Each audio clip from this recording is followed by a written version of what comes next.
Rachana crackers தரமான பட்டாசுகளை 85% தள்ளுபடி விலையுடன் வாங்கிட உடனே ஆர்டர் செய்யுங்கள். www.rachnapyroworld.com. பெருந்தலைவர் காமராஜர் பள்ளி படிப்பு தான் படித்தது குறைவு என்றாலும் பல பேர் படிக்க வேண்டும் என்பதற்கு எவ்வளவு அக்கறை எடுத்துக்கொண்டார்கள் அப்படிங்கிறத ஒரு செய்தியை சொன்னார்கள்.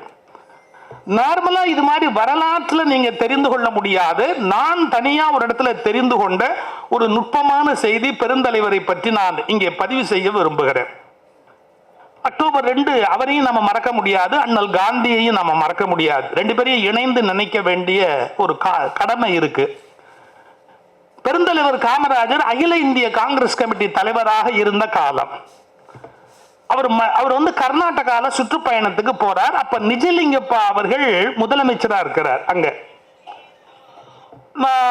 கொஞ்சம் அரசியல் பேசுவது தவிர்க்க முடியாது. மகாத்மா காந்தியே சொல்றார், எந்த மனிதனும் ஜனநாயக நாட்டில் அரசியலை பற்றிய ஒரு கருத்தோ அபிப்பிராயமோ இல்லாமல் உயிர் வாழ முடியாது ஒரு ஜனநாயக நாட்டில்.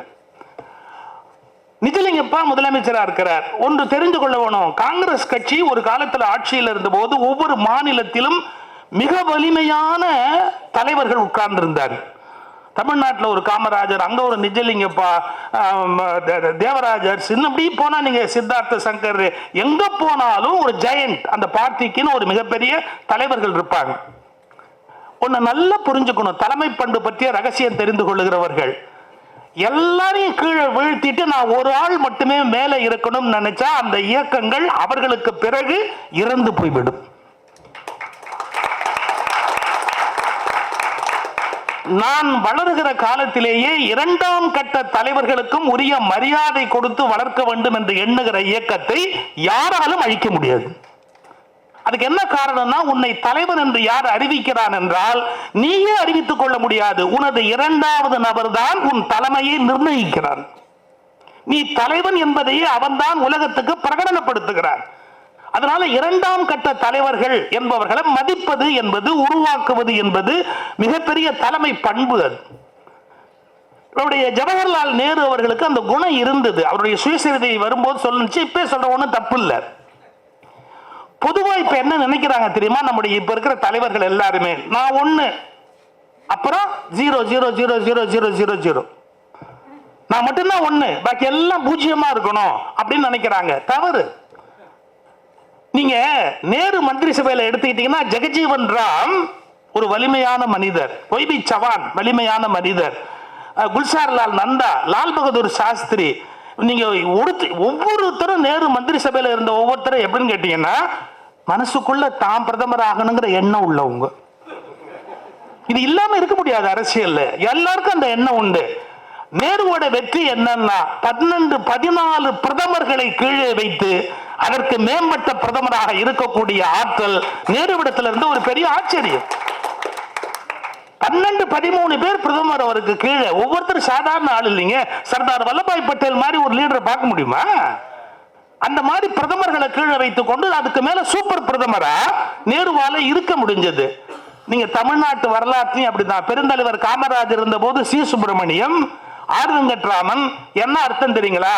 7-8 முதலமைச்சர்களை வைத்துக் கொண்டு அதற்கு மேலான முதலமைச்சராக பெருந்தலைவர் காமராஜரால் நீடிக்க முடிந்தது. இதெல்லாம் அவங்களுடைய ஸ்பெஷல் குவாலிட்டிஸ், தனிப்பட்ட ஒரு ஆற்றல். இப்படியே இருக்கட்டும். நிஜலிங்கப்பாவை நம்ம தெருவில் விட்டுருக்கிறோம். நிஜலிங்கப்பா கர்நாடகால முதலமைச்சர். அப்போ பெருந்தலைவர் காமராஜர் அகில இந்திய காங்கிரஸ் கமிட்டி தலைவர். அந்த மைசூர் பக்கம் முழுக்க சுத்த போறாங்க, அந்த கர்நாடகா முழுக்க. கார்ல நிஜலிங்கப்பாவும் காமராஜரும் பின் சீட்ல உட்கார்ந்துருக்காங்க. எனக்கு எப்படி தெரியும்னு கேக்குறீங்களா? அவங்களுக்கு டிரான்ஸ்லேட்டரா போனவர் மத்தூர் கிருஷ்ணமூர்த்தி. பெங்களூர்ல பாரதிய வித்யா பவன் தலைவரா இருந்தவர் மத்தூர் கிருஷ்ணமூர்த்தி. அவரு தான் இந்த விஷயத்தை சொல்றார். அவர் டிரான்ஸ்லேட்டர், கன்னடத்துக்கும் தமிழுக்கும் டிரான்ஸ்லேட் பண்றதுக்காக போறார். முன் சீட்ல உட்கார்ந்துருக்கார். கார் போயிட்டே இருக்கு, நச நசன் மழை பெய்யுது. அப்ப அப்படியே காமராஜர் இப்படி பார்த்துட்டு ஒரு ஏரியை பார்த்த உடனே நிஜலிங்க பார்த்து கேட்கிறார், இந்த ஏரியோட கொள்ளளவு எம்புட்டு, இந்த ஏரியோட கொள்ளளவு எம்புட்டுங்கிறேன் அப்படின்னு. நிஜலிங்கப்பா சொன்ன தெரியாது. இதுல எத்தனை போகத்துக்கு, 3 போகமா 2 போகமா, நீர் பாய்ச்சி எப்படி, பாசனம் எப்படி, 2 போகமா 3 போகமா? நிஜலிங்கப்பா சொன்ன தெரியாது. இதுக்கு வரத்து தண்ணி எங்கேருந்து வருது, எந்த ஆத்துல இருந்து வருது, ஏதாவது அதை பத்தி தெரியுமா அப்படின்னார். நிஜலிங்கப்பா கடுப்பாயிட்டார். வண்டி நிறுத்து. சும்மா நொச்ச நொச்சன்னு இந்த ஆள் கேள்வி கேட்டே வரும். இல்லை 2 பேரும் ஃப்ரெண்ட்ஸ் வா போன்னு பேசிக்கிற அளவு ஏதாவது கேட்டுக்கிட்டே இருப்பார். வண்டி நிறுத்து அப்படி நிறுத்த சொல்லிட்டு இந்த பின்னாடி பிடபிள்யூடி சீஃப் இன்ஜினியர் சும்மா வர்றான். ஜீப்பில் உட்காந்துக்கிட்டு வர்றான். அவனை வந்து இங்க உட்கார சொல். இந்த ஆள் கேட்கிற கேள்விக்கெல்லாம் அவன் பதில் சொல்லட்டும். நான் ஜீப்ல தொங்கிக்கிட்டு வேணாலும் வருவேன். இந்த ஆளோட என்னால வர முடியாது. நான் ஜீப்ல போய் உட்காடுறேன். நீ கேட்கிற கேள்வி எல்லாம் கேளு, அவன் பதில் சொல்றதெல்லாம் சொல்லட்டும் அப்படின்னு கன்னடத்துல பேசுறாரு. யாரு? நிஜலிங்கப்பா. மத்தூர் கிருஷ்ணமூர்த்தி இவ்வளவும் சொல்றாரு, நேரேட் பண்ணார். அவர் தான் நடந்த விஷயத்தை சொல்லிட்டு வர்றாரு. இதுக்கு காமராஜருடைய ரிப்ளை, ஏ மூதேவி, நீ எல்லாம் முதலமைச்சரா இருந்தா நாடு உருப்பிடுங்கிற. நிஜலிங்கப்பாவை பார்த்து காமராஜர் கொடுத்த பட்டம் அது கூட மூதேவின்னு முழு வார்த்தை சொல்லல. திருநெல்வேலி பக்கத்துல ஏ மூதிம்பாங்க அந்த ஸ்லாங்ல. அத சொல்றாரு. மத்தூர் கிருஷ்ணமூர்த்தி சொன்னாரு, பாக்கி எல்லாத்தையும் நான் டிரான்ஸ்லேட் பண்ணுவேன். எங்க முதலமைச்சரை பார்த்து இந்த வார்த்தையை மட்டும் நான் எப்படி டிரான்ஸ்லேட் பண்றது? எனக்கு அப்படியே கைய காலை பிசைஞ்சுக்கிட்டு இதை எப்படி சொல்றதுன்னு தெரியாம நான் வந்து இவர் சொன்ன பதில சொல்ல முடியாம நிக்கிறேன். நிஜலிங்கப்பா சொன்னாரு, அந்த ஒரு வார்த்தையை விட்டுட்டு பாக்கி எல்லாம் சொல்லுங்க. எனக்கு தெரியும் இந்த கோவம் வந்தா அந்த வார்த்தையை சொல்லுவாரு, அதனால அந்த வார்த்தையை விட்டுரு, அது தவிர வேற என்னமோ சொன்னாரு, என்ன சொன்னாரு அப்படின்னு. ஆனா உண்மை நீங்க யோசிக்கணும். அதாவது அவருக்கு வந்து தான் இருக்கிற பகுதி மட்டுமே இல்லை, இந்தியா முழுக்கவே செழிப்பா இருக்கணும், ஒரு நீர்நிலை பற்றிய விவரம் ஒரு முதலமைச்சருக்கு தெரியணும் அப்படிங்கிற ஒரு எதிர்பார்ப்பு மனசுல இருக்கு பாருங்க. இவனை சரி கட்டணும் அவனை சரி கட்டணும் அதெல்லாம் நினைப்பு இல்லை. ஒரு ஏரி தண்ணினா எங்க போகுது, எங்க வருது, அதுல எத்தனை விளையுது, எவ்வளவு விவசாயி அதால வாழ முடியுது, அது 2 போகத்துக்கு போகுதா 3 போகத்துக்கு போகுதா, இது தெரியலன்னா நீ எல்லாம் உட்காந்து என்ன பிரயோஜனம்னு கேட்கிறார். இதுதான் காமராஜ். அதாவது அவர் ஜியோகிராபி படிச்சாரோ டொபோகிராபி படிச்சாரோ படிக்கலையோ தெரியாது, ஆனா இந்த பூமியை இன்ச்சு பை இன்ச்சு தன்னுடைய காலால் அளந்தவர், கருத்தால் அளந்தவர், இன்னொரு திருவிக்ரம அவதாரம் அவர். அதாவது பிடபிள்யூடி இன்ஜினியர் வந்தா சொல்லுவாங்க, தமிழ்நாட்டில் மேப்பே வேண்டியதில்லை, அவருக்கு மேப்பே வேண்டியதில்லை. அப்படி போய் 3 கிலோமீட்டர் 3 மைல் போனா அது வருமையா, அங்க போனா அந்த ஒரு ஏரி வருமையா, அங்க ஒரு மலை இருக்குமையா, எதையுமே மேப் எடுத்து அவர் பார்க்க வேண்டிய அவசியம் இல்லை அப்படி சொல்றாங்க அவரை பத்தி. இந்த மாதிரியான தனித்த சிறப்புடைய ஒப்பற்ற ஒரு பெரிய தலைவர், பெருந்தலைவர் காமராஜ். டாக்டர் மாணிக்கம் ரொம்ப அழகா சொன்னார், நம்ம சொல்ற டிகிரி டிப்ளமா இதெல்லாம் வெறும் சர்டிபிகேட் தான். படிப்பு என்பது வேறு, அறிவு என்பது வேறு, அட்டை என்பது வேறு. நீ படிச்சேங்கிறதுக்கு ஒரு அட்டை வேணா கொடுக்கலாம், உனக்கு அறிவை எவன் கொடுக்க முடியும்? நீயா சேகரிச்சாதான் உண்டே ஒழிய அட்டையை இன்னொருத்தன் கொடுக்கலாம், அறிவை இன்னொருத்தன் கொடுக்க முடியுமா? அது அங்கங்க உற்பத்தி ஆனாதானே உண்டு. அதுல காமராஜருடைய தனித்த சிறப்பு என்ன அப்படிங்கிறது அவருடைய வாழ்க்கையை படிச்சு பார்த்தவங்களுக்கு தெரியும்.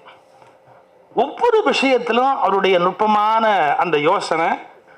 கமலஹாசனுடைய அண்ணன் அப்பா பரமக்குடி சீனிவாசையர் வந்து இது கேட்கிறாராம், 13 பேர் பிரசிடென்சி காலேஜில் எடுத்துட்டாங்க, 13 பேர் எடுத்திருக்கிறாங்க, என் பையனுக்கு சீட் கிடைக்கல, மார்க் வாங்கல, கிடைக்கல. காமராஜர் ரிப்ளை, மார்க் வாங்கியிருந்தா கிடைக்கும் இல்லையா?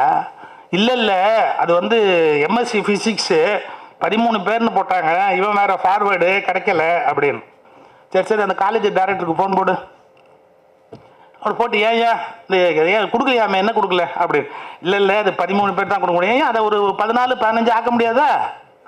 காலேஜில் சீட் இன்க்ரீஸ் பண்ண முடியாதா கேட்குறாரு.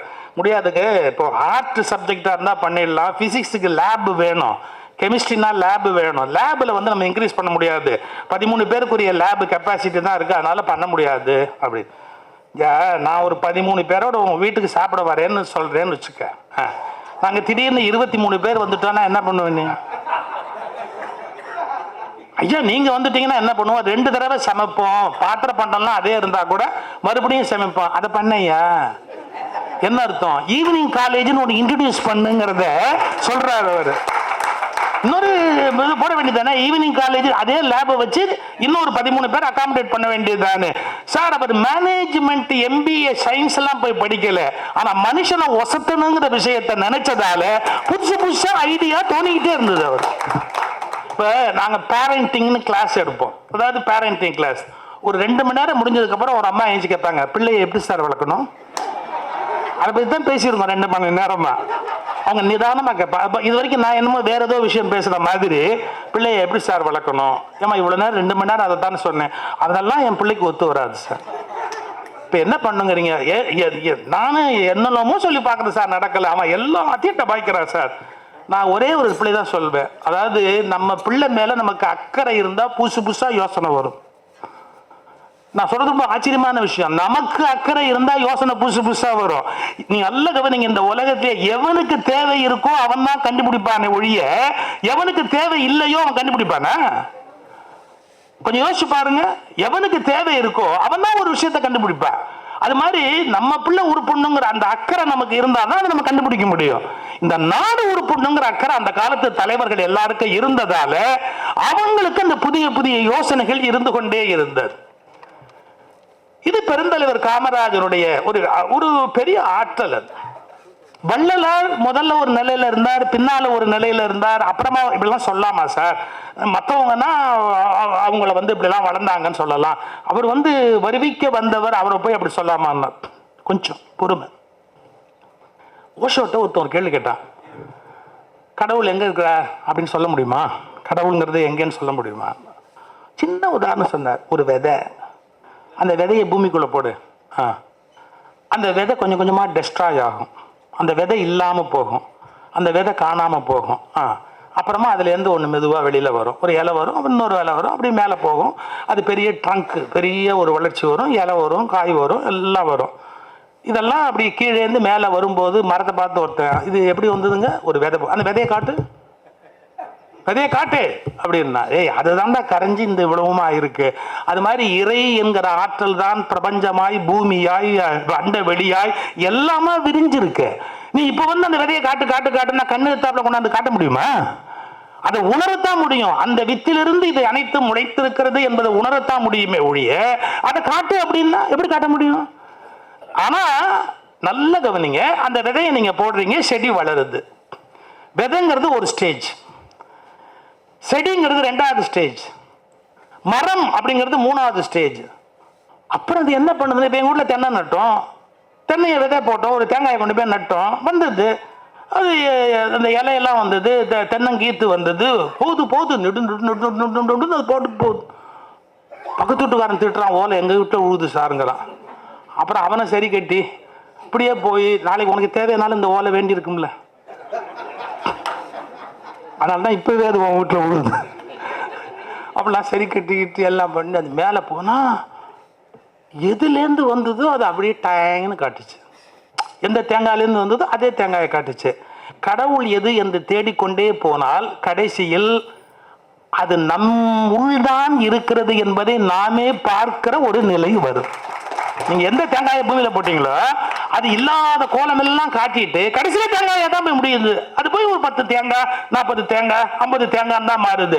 நீங்க வெளியில தேடுற வரைக்கும் கடவுளை தேடிக்கிட்டே இருக்க வேண்டியதுதான். கடைசியில அது உங்களுக்கு உள்ளதா இருக்குங்கிற ரியலைசேஷனுக்கு வரணும். அப்ப வித்துன்னு ஒரு ஸ்டேஜ் இருக்கு, மரம்னு ஒரு ஸ்டேஜ் இருக்கு, பூத்தல்னு ஒரு ஸ்டேஜ் இருக்கு, அப்புறம் காய்த்தல்னு ஒரு ஸ்டேஜ் இருக்கு. இந்த டிரான்ஸ்பர்மேஷன் நிறுத்த முடியுமா? வள்ளலார் நேச்சுரல் ஆனவர், அந்த டிரான்ஸ்பர்மேஷனை பதிவு பண்றார். நான் முதல்ல அப்படி இருந்தேன், பக்தி தோத்திரங்கள்ல இருந்தேன், அப்புறமா நான் தேட ஆரம்பிச்சேன். பக்தர், சித்தர், புத்தர், முக்தர் அப்படின்னு ஒரு வார்த்தை இல்லையா? பக்தியில் இருக்கிறவங்க ஒரு நிலைமை, அப்புறமா 2க்கு மத்தியில போறவங்க சித்தர்கள், பிறகு அறிவால எது இறைவன் தேடிட்டு இருக்கிறவங்க புத்தர்கள், கடைசியில நாமளே இறைவன் கண்டுபிடிக்கிறவங்க முக்தர்கள். பக்தர், சித்தர், புத்தர், முக்தர், முக்திக்கு போறவன் முக்தர். இந்த 4 ஸ்டேஜ்ங்கிற டிரான்ஸ்பர்மேஷன் நீங்க அக்செப்டே பண்ணாம முதல்ல நீ எப்படி இருந்தியோ அப்படியே தான் இருக்கணும் அப்படின்னா மறுபடியும் நான் நர்சரி ஸ்கூல்ல போய் பாபா பிளாக் ஷீப்பா பாட முடியும்? நான் பள்ளிக்கூடத்தெல்லாம் இடிச்சிருங்கன்னு சொல்லல, நல்ல கவனிங்க, பள்ளிக்கூடத்தை இடிங்கன்னு நான் சொல்லல, பல்கலைக்கழகங்களை படிங்கன்னு சொல்றேன். பள்ளிக்கூடத்திலேயே படிப்பேன்னு சாதிக்காதீங்கன்ற நான் விட முடியாது. எல்கேஜியை தான் கடைசி வரைக்கும் பாபா பிளாக் ஷீப் தான் சொல்லுவேன். எவ்வளவு நாள் தான் சொல்லுவேன்? அந்த யூனிஃபார்மே இப்ப பத்தாதுரா, நீ வளர்ந்துட்டு இப்ப அந்த யூனிஃபார்ம் இப்ப போட முடியாதுரா அப்படின்னா அதெல்லாம் அதே யூனிஃபார்ம் போடுவோம், நாங்க அதே ஸ்கூலுக்கு போவோம், அதே மாதிரி பாபா பிளாக் ஷீப் தான் சொல்லிக்கிட்டே இருப்போம் அப்படின்னா உன்னை எவன் தான் காப்பாத்துறது? நீ பல்கலைக்கழகத்துக்கு வர வேணாமா? நர்சரி ஸ்கூல்ல இருந்து பள்ளிக்கூட ஹையர் செகண்டரி ஸ்கூல் வரணும், காலேஜ் வரணும், அப்ப யூனிவர்சிட்டிக்கு போகணும். நீ ஒரு தீசிஸ் எழுதி டாக்டரேட் பட்டம் வாங்க வேண்டாமா? இதுதான் டிரான்ஸ்ஃபர்மேஷன். This is evolution. இந்த எவல்யூஷன் தான் வள்ளலார்ட்ட நீங்க உணர வேண்டியது. அத கூச்சமே இல்லாம எனக்கு அப்போது அற்ப அறிவாக இருந்தது. யார் சார் சொல்லுவா அந்த வார்த்தையை? டிக்ளேர் பண்ணிட்டார்ல. அதை மட்டும் தயவு செய்து தேடு. நீங்க திருவுட்பா படிங்க படிக்காதீங்கலாம் நான் சொல்லல. இப்போ உட்கார்ந்து பல பேர் ஒருத்தர் பல கோடி செலவு பண்ணி சார் பழைய திருவுருட்பா பாடலை கல்லுல வெட்டி கடலூர் சுத்தி போடுறாரு சார். ஏன்னா அதுதான் எங்களுக்கு வேணும். 5 திருமுறை வரைக்கும் தான் வேணும். 6ஆம் திருமுறை பத்தி கவலை கிடையாது. 5 திருமுறை தான் உலகத்துல இருக்கணும். ஏன்? அதுதான் பழைய அந்த கான்செப்ட் அப்படியே காப்பாற்ற முடியும். இதெல்லாம் பிடிவாதம் இல்லை. நீங்க வள்ளலாருக்கு துரோகம் பண்றீங்க. நீங்க மனசுல ஒரு ஐடியா மனசுல வச்சுக்கிட்டு அதுக்குள்ள வள்ளலார் அடக்குவேன்னா அது எவ்வளவு பெரிய தவறு. அது பண்டித ஜவஹர்லால் நேரு ரொம்ப அழகா டாக்டர் சிற்பி சொன்னாங்க. அதாவது இன்னைக்கு ஏதாவது குழாயில தண்ணி எல்லாம் நேருவால வந்தவனப்பா.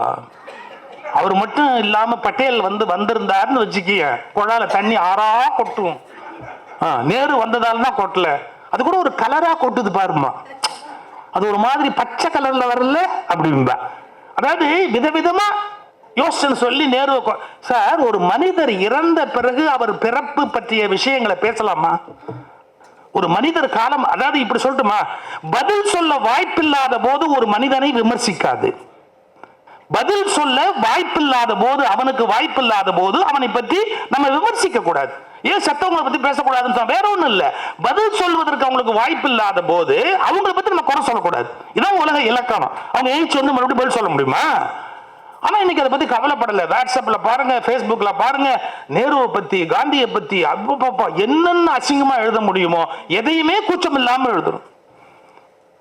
காந்தி என்ன சொல்றோம்? அவர் பாரு இந்த மிகப்பெரிய பிரிவினைக்கு அவர் தான் காரணம் ஆயிட்டாரு, தேவையில்லாம ஒரு சிக்கல் அவர் உண்டு பண்ணிட்டாரு இந்தியாவில். அவர் எவ்வளவு வேதனைப்பட்டாருன்னு அவருடைய வாழ்க்கையை படிச்சு பார்த்தா தானே தெரியும். அவர் என்ன இப்படி விரும்பினாரா? அது நடக்கணும்னு ஆசைப்பட்டாரா? எவ்வளவு சமாதானம் பண்ணாலும் சில விஷயம் நடக்காதுங்கிற போது யதார்த்தத்தை ஏற்றுக்கொள்ள வேண்டிய கட்டாயம் ஒரு மனிதனுக்கு உருவாகிறது. அப்ப சில முடிவுகளை விரும்புறோமோ விரும்பலையோ நம்ம சில சமயத்துல கனத்த இதயத்தோடு சில முடிவுகளை எடுக்கணும். அது மாதிரி காந்தி சில முடிவுகளுக்கு ஒத்துக்கிறாரு. அந்த மாதிரி ஒத்துக்கொண்ட ஒவ்வொரு முடிவையும் நாம இன்னைக்கு எடுத்து வச்சுக்கிட்டு காந்தி இந்த தேசத்துக்கு துரோகம் பண்ணிட்டாரு, நேரு இந்த தேசத்துக்கு துரோகம் பண்ணிட்டாரு, அது பேசுகிற முறை வளர்ந்த ஜனநாயக நாட்டுக்கு சரியானது அல்ல. வளர்ந்த ஜனநாயக நாட்டுக்கு அது சரியானது அல்ல. ஏன்னா நாளைக்கு நாம போனதுக்கு அப்புறம் நம்மளை பத்தி தான் நாளைக்கு 10 பேர் அப்படி பேச போறா. அந்த அவமானம் தேவையா? இதெல்லாம் யோசிக்கணும். காந்தியடிகளுடைய இதயம் சரி இப்படி ஓப்பனாவே கேட்கிறேன்னு, ஏன் காந்தி இருந்த போது மற்ற தலைவர்கள் யாரையாவது சுதந்திரம் வாங்க வேண்டாம்னு யாராவது சொன்னாங்களா? யாராவது கைப்பிடிச்சு வச்சுட்டாங்களா? மகாத்மா காந்தி தான் வாங்கணும், அவர் தான் எல்லா ஏற்பாடும் பண்ணணும், மற்றவங்க எல்லாம் பண்ணாதீங்கன்னு சொன்னாங்களா?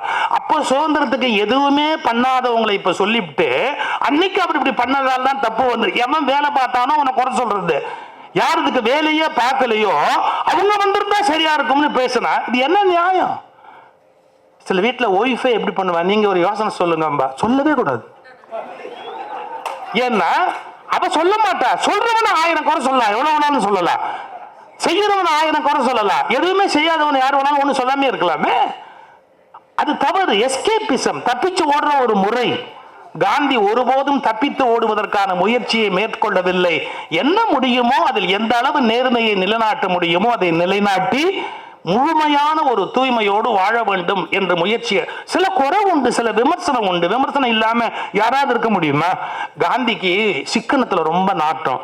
ஓஷோ ஒரு தடவை கிண்டல் அடிக்கிறாரு. அவரா பூந்தொட்டியில் கூட கோதுமை செடிகளை வளர்ப்பார். பூந்தொட்டிகளில் கூட கோதுமை செடிகளை வளர்ப்பார். கோதுமை வளர்த்தால் தேசத்துக்கு லாபம் என்று பேசுவார். அந்த கலை உணர்ச்சி இல்லாத, அழகுணர்ச்சி இல்லாத மனிதரை பற்றி ஏன் கேட்கிறீர்கள் ஓஷோ. அது வேற. காந்திக்கு அழகுணர்ச்சிங்கிறது ரொம்ப கம்மி. எல்லாமே பயன் உணர்ச்சிங்கிறத பத்தி யோசிப்பார். அதாவது ரவீந்திரநாத் டாகூர் ஒரு முறை காந்தியோட அந்த கிளம்புறாரு வெளியில நடை வாக்கிங்க்கு. அப்போ ரவீந்திரநாத் டாகூர் வாருவார், தலைய நல்லா அழகா வாரிட்டு தான் வெளியே வருவார். காந்திக்கு என்ன இருக்கு?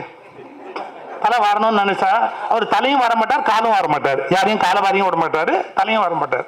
அவருக்கு எரிச்சலா வருது. ரவீந்திரநாத் டாகூர் தலைமுடியை வாரிக்கிட்டு இருக்கிறது. இது என்ன பெரிய விஷயம்னு போய் தலைமுடியை இப்படி வாரிக்கிட்டு இருக்கிற, வா போலாம் நடந்து வாக்கிங் போறதுக்கு என்ன பெரிய தலைமுடியை வாரிக்கிட்டு இருக்கேன். சார், டாகூருடைய பதில் ரொம்ப அழகான பதில். நான் என்னை அழகுபடுத்திக் கொள்வதற்காக இவை செய்யவில்லை. யார் கண்ணிலும் அசிங்கம் படக்கூடாது, அழகுதான் எல்லோருக்கும் கண்ணில் பட வேண்டும் என்ற பிறர் மீது உள்ள அக்கறையால் செய்கிறேன். அதாவது பார்க்கிற எல்லாமே அழகா இருக்கணும், சரியா இருக்கணும், அதுக்காக என் தலையை வாரிட்டு வரேன், இப்ப என்ன கெட்டு போச்சு அப்படின்னு. உண்மைதான், காந்திக்கு அழகுணர்ச்சி ரொம்ப முக்கியம் இல்லை, பயன் உணர்ச்சி ரொம்ப முக்கியம். இது எந்த அளவுக்கு நாட்டுக்கு பயன்படும் அப்படின்னு யோசிக்கிறவர். ஆனால் அதுக்காக காந்தியை இஷ்டத்துக்கு விமர்சனம் பண்ண முடியுமா? அவரை மாதிரி ஒரு நேர்மையான ஒரு மனிதர் நேருவே சொல்றாரு, பல இடங்களில் எங்களுக்கு கருத்து வேறுபாடு உண்டு. கருத்து வேறுபாடு இல்லாம இருக்க முடியாது. மனிதனாக பிறந்த யாராவது கருத்து வேறுபாடு இல்லாம இந்த உலகத்தில் இருக்க முடியுமா? ஆனா கருத்து வேறுபாடு இருக்குங்கிறதுக்காக ஏதோ காங்கிரஸ் விட்டு நாங்க காந்தியை வெளியே அனுப்பணுன்ற எண்ணத்தோடு செயல்படுவதாலாம் மேல்நாட்டில் எழுதிட்டு இருக்கிறாங்க. அவர்கள்லாம் முட்டாள்கள். காந்தி இல்லாமல் எங்களால எப்படி இருக்க முடியும், அதை நினைச்சு கூட எங்களால பார்க்க முடியாது நேரு சொல்றார். அதாவது ஒரு செய்தி நீங்க கேட்டா ஆச்சரியப்படுவீங்க, சுயசரிதையிலேயே அது வருது. எப்படி வருதுன்னு கேட்டா, நேருடைய சுயசரிதையில வருது, காந்தி கிட்ட பல கோடி பணம் சேர்ந்து போச்சான். எப்போ? அப்பவே நிறைய சேர்ந்து போச்சான். அவர்கிட்ட அதை எப்படி கொள்ளையடிக்கிறதுன்னு நேருவெல்லாம் பிளான் பண்றாங்களாம். இந்த விட்டுட்டா, இந்த கிழவரை விட்டுட்டா அந்த பணம் எல்லாம் நமக்கு வராம போயிடும் அப்படின்னு காந்தியை சரி கட்டுறாங்களாம். இப்படிலாம் அந்த காலத்திலேயே நியூஸ். இது வெளிநாட்டு பத்திரிகைகள் எல்லாம் வேற போடுறாங்களாம். அப்பதான் நேரு வருத்தப்படுறாரு, என்ன காந்தி எப்போ ஒரு தடவை பெரிய அளவு வசூல் பண்ணி 1 கோடி ரூபாய்க்கு மேல ஒண்ணு கொண்டு வந்தார், அது ஒரு துளி கூட இந்தியாவுடைய பணிக்கு காணவே காணாது. அப்படி இருக்கும்போது காந்திகிட்ட ஏதோ பல கோடி பணம் இருக்கிறதாவும் அதுக்காக நாங்க அவரை அட்ஜஸ்ட் பண்ணி போறதாவும் எப்படி உங்களுக்கு இந்த மாதிரிலாம் தோணுது, எனக்கு ரொம்ப வருத்தமா இருக்கு என்று நேரு தன்னுடைய சுயசரிதத்துல பதிவு பண்றார். இது எதுக்கு சொல்ல வரேன்? மனிதர்கள் விமர்சிப்பார்கள், குறை சொல்வார்கள், பழி சொல்வார்கள். ஆனால் நாம் பார்த்த பல தலைவர்கள் யோசிச்சு பாருங்க, இதையெல்லாம் பொருட்படுத்தாமல் இந்த நாட்டுக்காகவே வாழ வேண்டும் என்ற எண்ணத்தோடு வாழ்ந்தார்கள். அவர்கள் நாம நினைவு கூறணும். அதுக்கு அடையாளமா தான், அது மறந்துடக்கூடாது. இந்த மாதிரி பள்ளி பிள்ளைகளுடைய மனதில் பதிந்து, கல்லூரி மாணவர்கள் மனதில் பதிந்து, மீண்டும் தமிழ்நாட்டில் அந்த புதிய உணர்வுகள் மனதில் பதியணும் அப்படிங்கிறதுக்காக ரொம்ப அருமையான புத்தகத்தை மிகச்சிற வர்த்தமானன் எப்பவுமே அவங்க கொண்டு வர பதிப்பு ரொம்ப அழகா இருக்கும். அந்த புத்தகம், காகிதம், அச்சு, படிக்கிறதுக்கு கண்ணுக்கு அது எளிமையா இருக்கக்கூடிய முறைகள், இந்த மாதிரி அதை படிச்சா அந்த பேப்பர்ல அந்த எழுத்து படிக்கிறதுக்கு நல்லா இருக்கணும், ஃபாண்ட்ஸ் கூட நல்லா இருக்கணும், அப்பதான் படிக்க முடியும், புத்தகத்தை எடுத்து படிக்க முடியும். அதையெல்லாம் நன்கு செய்யக்கூடிய வர்த்தமானன் அவர்கள் இதை முயன்று செய்திருக்கிறார்கள். டாக்டர் மாணிக்கம் அவர்கள் இது மாதிரி நல்ல பணிகளுக்கு துணை நிற்கிறவர்கள். சிற்பி போன்றவர்கள் அறிவு சார்ந்த ஆதரவுகள் கொடுத்து அதை வெற்றியடைய செய்கிறவர்கள். நீங்கள்லாம் அதை வாங்கி வெற்றியடைய செய்யணும். நமக்குன்னு ஒரு வேலை இருக்குல்ல, நாம அதை வாங்கி புத்தகத்தை எவ்வளோ ஓசியிலேயே படிக்கலாம்னு நம்ம யோசிக்க கூடாது. நாமளும் புத்தகத்தை வாங்கி செலவு பண்ணணும். எங்கள் அப்பா பற்றி ஒரே ஒரு வார்த்தை சொல்கிறேன். அவருக்கு 30 ரூபா சம்பளம் இருந்த காலத்தில் 50 ரூபா புக்கு வாங்கியிருக்காரு. எப்படி ஹிக்கின் பாதம்ஸுக்கு போனாராம், ஏதோ ஒரு புக்கு ஒரு வால்யூமாக வச்சுருந்தாங்கன்னா இது 50 ரூபா அப்படின்னா செட்டு. எங்கள் அப்பாவுக்கு சம்பளம் 30. அவர் என்ன கேட்டிருக்காரு தெரியுமா? இன்ஸ்டால்மெண்ட்டில் பணம் கொடுக்கலாமா? நான் மாதம் 5 ரூபாயா கொண்டாந்து 10 மாதம் கொடுத்துட்றேன். பாருங்க, இன்ஸ்டால்மெண்ட்டில் எவர்சில் ஒரு பாத்திரம் வாங்குவான், இன்ஸ்டால்மெண்ட்டில் கோல்டு வாங்குவான், இன்ஸ்டால்மெண்ட்டில். எங்கள் அப்பா இன்ஸ்டால்மெண்ட்டில் புக்கு வாங்கலாமா அப்படின்னு கேட்டார். 5 ரூபா மாதம் நான் கொடுத்துட்றேன், எனக்கு இந்த புக்கை கொடு, நான் என்ன பண்ணுறேன் 5 ரூபா மாதம் கொண்டாந்து கொடுத்துட்றேன். அவர் இப்படி பார்த்துட்டு, சார் புத்தகத்தில் உங்களுக்கு இவ்வளோ ஆர்வம் இருக்கா சார்? பரவாயில்ல சார், நீங்கள் எடுத்துகிட்டு போங்க சார், பணம் கொடுக்குறீங்களா கொடுக்குறீங்க, எப்போ முடியுதோ கொடுத்தா கொடுங்க, கொடுக்காட்டி போங்க சார், எடுத்துகிட்டு போங்க சார். இலவசமாக புத்தகம் வாங்குறது எழுத்தாளனுக்கு தப்பு. இலவசமாக புத்தகம் வாங்கினா அது எழுத்தாளனுக்கு தப்பு. அதனால் நான் இப்போ அட்வான்ஸ் 5 ரூபா கொடுத்துட்றேன், மாதம் 5 ரூபா கொடுத்துட்றேன். எதுக்கு சொல்ல வரேன்? புத்தகங்களை நாம வாங்கி அதை ஆதரிக்க வேண்டிய கடமை நமக்கு இருக்கு. எல்லாத்தையும் விட்டு போகிற மிக சுதந்திரமான, மிக உயர்ந்த, வானளாவிய ஒரு வளர்ச்சிக்கு வழிகாட்டிய ஒரு மெய்ப்பொருள் வள்ளலாருடைய கருத்து. அதை நோக்கி போங்க, அதை நோக்கி பயணிக்கணும். இது மாதிரி மனிதர்களில் தொடங்கி இது மாதிரி புனிதர்கள் வரையில் நாம் புரிந்து கொள்ளணும். பழையவர்களை அளவுக்கு மீறி புகழவும் கூடாது, அளவுக்கு மீறி இகழவும் கூடாது. இதெல்லாம் நம்ம ரொம்ப தெளிவா இருக்கணும். எப்போ இருந்துட்டு போனவங்களை இப்ப விமர்சனம் பண்ணுவது என்பது நல்ல பழக்கம் இல்லை. இதுல இருந்தெல்லாம் மாறி நாம மேல வரணும். இதை நாம சிந்திக்க வேண்டும் என்ற வேண்டுதலை உங்கள் முன்பு வைத்து இந்த வாய்ப்பை எனக்கு வழங்கிய இந்த ராமலிங்கர் பணிமன்றத்துக்கு என்னுடைய நன்றியை தெரிவித்து விடைபெறுகிறேன். வணக்கம்.